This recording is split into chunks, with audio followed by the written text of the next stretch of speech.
Nagarjuna Sagar project భారీగా వరద కొనసాగుతోంది. ప్రాజెక్టు పూర్తిస్థాయి నీటి మట్టం 590 అడుగులు కాగా ప్రస్తుత నీటి మట్టం 545.80 అడుగులుగా ఉంది.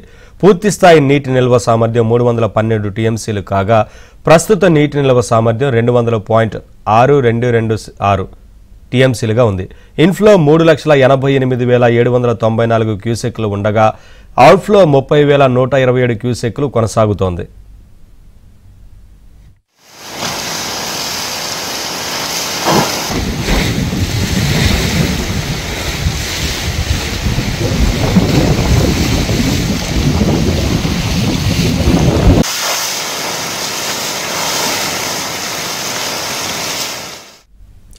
కడెం ప్రాజెక్టు గేట్ల నుంచి నీరు లీకేజీ కావడంపై ఇరిగేషన్ శాఖ దృష్టి పెట్టింది. ఇటీవలే ప్రభుత్వం 9 కోట్ల నిధులతో గేట్లకు మరమ్మతులు చేయించింది. అయితే 13, 14, 15 గేట్ల నుంచి వరద నీరు భారీగా లీక్ అవుతోంది. మరమ్మతులు చేపట్టి నెల రోజులు గడవక ముందే మళ్లీ లీకేజీ సమస్య తలెత్తడంతో సర్వత్రా విమర్శలు వ్యక్తమయ్యాయి. ఈ నేపథ్యంలో వెంటనే లీకేజీ నివారణ చర్యలు చేపట్టాలని స్థానిక అధికారులను ఆదేశించింది.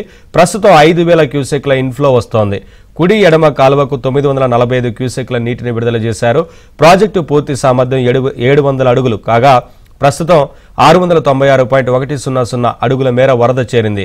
గత అనుభవాల దృష్ట్యా వరద ఎక్కువగా వస్తే ఎప్పటికప్పుడు గేట్లను ఎత్తి నీటిని దిగువకు వదులుతున్నారు. కడెం ప్రాజెక్టు నుంచి విడుదల చేసిన నీరు దిగువన ఉన్న ఎల్లంపల్లి ప్రాజెక్టులోకి చేరుతోంది. అటు స్వర్ణ, కొమరంభీం, సాత్నాల, మత్తడివాగు, గడ్డెన్నవాగు ప్రాజెక్టులు కూడా జల కళను సంతరించుకున్నాయి. ఎప్పటికప్పుడు గేట్లను ఎత్తి నీటిని విడుదల చేస్తున్నారు.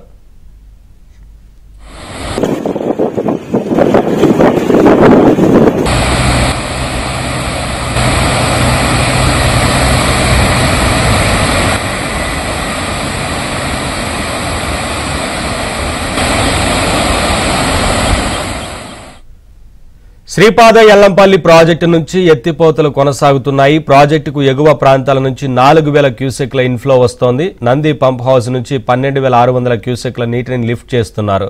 హైదరాబాద్ మెట్రో వాటర్ సప్లై పథకానికి 310 క్యూసెక్ల నీటిని పంపింగ్ చేస్తున్నారు. ప్రాజెక్టు పూర్తి సామర్థ్యం 20.175 టీఎంసీలు కాగా ప్రస్తుతం 15.907 టీఎంసీల నీరు నిల్వ ఉంది.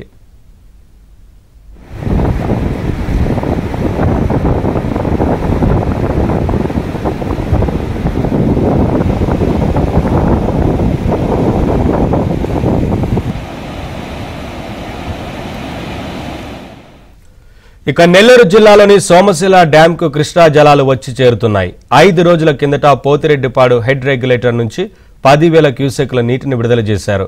ఇప్పటికే సోమశిలకి 3,000 క్యూసెక్లకు పైగా కృష్ణా జలాలు చేరాయి. జగన్ ప్రభుత్వ హయాంలో సరైన నీటి యాజమాన్య ప్రణాళిక లేక సోమశిలలో డెడ్ స్టోరేజ్ కంటే నీటి మట్టం తగ్గింది. ఎడారిని తలపించిన సోమశిల డ్యాం ప్రాంతాన్ని చూసి ప్రజలు, రైతులు తీవ్ర ఆందోళన చెందారు. ఎన్డీఏ కూటమి ప్రభుత్వం ముందస్తు ప్రణాళికతో కృష్ణా జలాలను తరలించడంపై రైతుల్లో ఆనందం వ్యక్తమవుతోంది. దీంతో ఏడాది నీటి కష్టాలు ఉండవని ఆశాభావం వ్యక్తం చేస్తున్నారు.